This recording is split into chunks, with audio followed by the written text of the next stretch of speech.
أنا هاعلّمكم النهارده طريقة تعملوا بيها كاسات الجيلي، وهتطلع جامدة وهتطلع بالطريقة ديّة، وهاعرّفكم إزاي تطلع معاكم بالشكل الرهيب الخطير ده، والطعم هيكون حكاية، وشايفين شكلها هتبقى عاملة إزاي؟ خطيرة، وطعمها هيوديكِ في حتة تانية خالص. كيسين جيلي بقى وطقم الكاسات بتاعِك، وتعالي معايا بقى على المطبخ علشان نعمل الطريقة الخطيرة دي.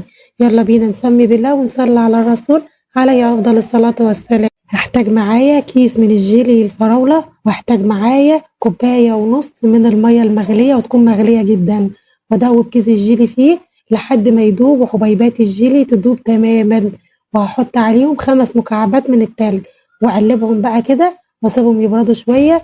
أي فاكهة عندِك بقى حضّريها، عندِك بقى أي فاكهة موجودة عندِك، أنا كان موجودة عندي خوخ وموز قطّعتهم أهو زي ما أنتم شايفين، وجِبت بقى طقم الكاسات بتاعي أهوّة.